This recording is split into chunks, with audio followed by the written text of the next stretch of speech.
Hey Taurus, it's Kay Loves Tarot. Hope you guys are well. You have to forgive me, I've had to pre-shuffle and deal the cards because my laptop keeps overheating, and until I get it repaired I'm trying to keep the length of my videos down as much as possible without tainting the actual message too much.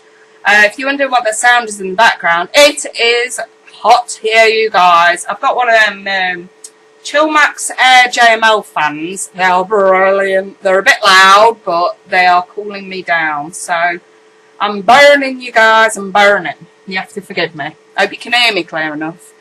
So let's get into this. So the top row, the Gilded Tarot up there, really is sort of what you may have been through or what's recently been going on for you.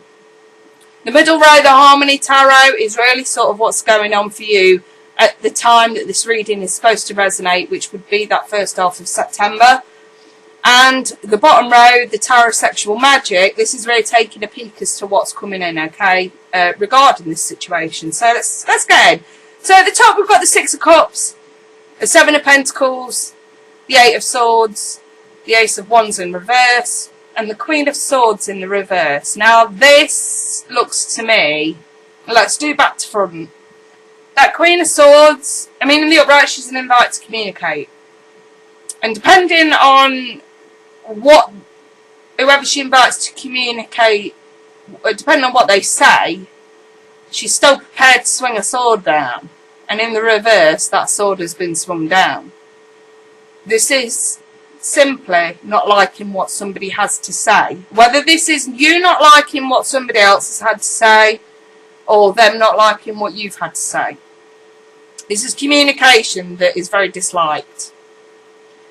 It could be regarding a false promise of some sort. The Ace of Wands is in the reverse. Or a false start, you know, thinking that you're getting somewhere and then finally realising that you're not. It could be, that Queen could be some sort of a brutally harsh truth that kind of pissed you off a little bit. But the Eight of Swords is this mental entrapment that hasn't been doing you any favours. You know, overanalyzing situations and things like that. So the Six of Cups, it's a very soul-mate kind of card. It's establishing a connection with somebody. It's actually putting a lot of work and effort emotionally into being open to somebody, to really feel their energy, their soul. You know, it's building this connection. And it is also a past card, you know, so sometimes this shows up when there's like a past life connection as well with somebody. And the Seven of Pentacles is waiting for the harvest to be ready before you pick your crop. It's patience at its finest. It's being very patient with somebody who you are building a connection with. You find out that it's some sort of a false start, false promise, very much let down. And you're angry. You're angry. That Queen of Swords in the reverse, she's not very nice, you know. She doesn't sort of like what she's being told. Let's just put it like that. So where are you at now? Well, I've got the Queen of Cups, the Seven of Pentacles again, the Fool, the Seven of Cups, sorry, Seven of Pentacles, yeah, the Seven of Cups in the reverse, and the Queen of Pentacles. I'm taking your energy as the Queen of Pentacles. Whether you're man or female, let's not pay too much attention to gender. You're very focused at the moment. You're very focused on work and money, but also when we flip the switch a little bit here, in tandem, because we have the Seven of Pentacles twice, and we also have the Fool twice in this spread. So this is a very karmic reading for you guys. Not only is this a focus on work and career, but it's also a heavy focus on being patient, on waiting for your harvest to be ready. The problem with it is what effort's being put into this harvest. Because the Oracle card separation still stands, which is just there. So the Queen of Cups, she is emotional stability. She is, she knows who she's giving that cup of love to. So maybe by now you have a good idea of, if not exactly who you want to start taking a risk on and putting effort in with, If not exactly who, you've got an idea of the kind of person that you want to start putting time and effort into. And you're going to accept nothing less. This looks to me like you've learned some lessons. I just feel a lot of naivety in that top row. Maybe there was some level of naivety with somebody who clearly played you a little bit. And not in a nice way either. So yeah, I think, because the Queen of Cups, she knows who that cup is going to. She doesn't mess around. She knows where that cup of love is going. So maybe this decision that you're sort of making now. You know, we have the Queen who knows where that cup's going to. And then we have another Queen. And the Pentacle represents the commitment that is prepared to go into it. And the focus that's prepared to go into it as well. So the Fool is taking that risk. And the Seven of Cups in the reverse is... It's still not fully realising. This is why I said maybe you don't exactly have an idyllic person at the moment in your life. Maybe this is just an idyllic thought of exactly who you want in your life. Because the Seven of Cups in the reverse is not really knowing what's real and what's fake. So I still feel like even if you meet someone moving forward, you're going to be very wary of them. For fear that history could repeat itself. Because whatever went on here, it was just ridiculous. And a right letdown for you. So yeah, I think you're still going to be very cautious about what's real and what's fake. And I feel like at the time this reading resonates in the first half of September, you may have an idea of who your cup of love is going to, but you are still going to be quite paranoid about what's real and what's fake about this person.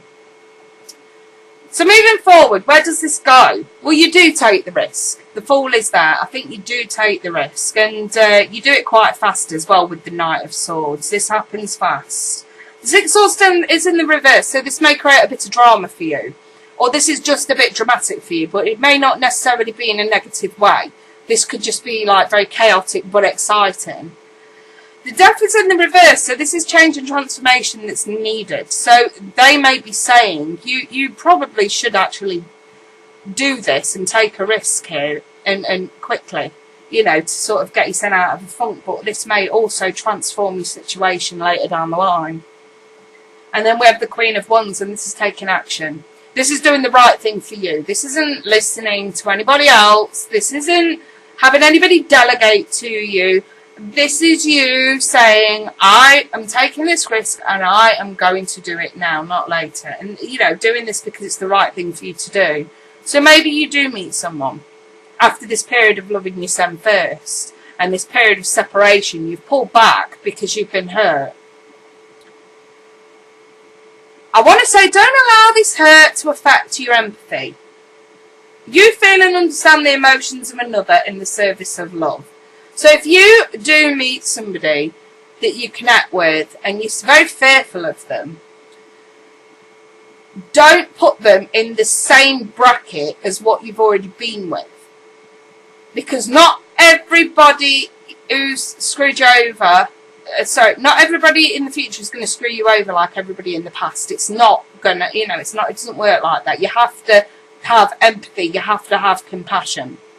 You cannot be accusing of somebody that up to press wouldn't have done anything wrong to you. So bear that in mind moving forward if you do meet somebody, which looks like you might. Transformation. See? Use the power of love to move through illusions and shift into awareness. Becoming aware of your surroundings. Becoming aware of how this person acts. What do they say? Paying attention to any red flags that may crop up and not just ignoring them, but pulling them up on that. You Taurians are fantastic at that. Transforming a situation for the better that may have gone stagnant. Maybe you've already found somebody else, but you're having problems with this person because of what you've been through with somebody else in your past. Don't tar them all with the same brush, but don't be too trusting either. Trust is earned, not given. And yes, I do feel like you are going through a massive transformation at the moment in terms of how you approach your love life. Taurians like to be in control, and unfortunately, you cannot control feelings. You cannot control love. It doesn't work like that. You cannot control another person. So when something doesn't go your way, you end up at the game for months on end because it's very disturbing to you. It's things like this that you're going to have to get a grip on moving forward. The world changes, life changes, jobs change, moving, everything. The world changes. It's simple. And you have to learn to adapt. And I've always said one thing about Taurians as they move through life. The one major lesson, spiritually, that you guys will ever have in your life is learning to adapt to change. If you guys can master that, you can tackle anything. Anything. And it'll also broaden your horizons a little bit as well, which will be good for you. I'll leave that there, Taurus. It's a really positive reading all around. I'm actually seeing improvement from where you've come from. Make better decisions, really, is what I'm getting. So, I'll leave that there. I wish you guys all the best. If anyone's personal reading, feel free to email me. I do keep my prices low, and don't ever think for 1 second that means the quality of the readings, isn't up to scratch. It doesn't work like that. I keep them low so I have a better, broader clientele. Somebody who needs a reading really needs it without having to pay the $200 price tag, which I don't really understand. So, yeah, anyway, if you want a personal reading, feel free to email me. It's always worth asking. Right then, I wish you all the best, you guys, for September. Take care. Bye for now.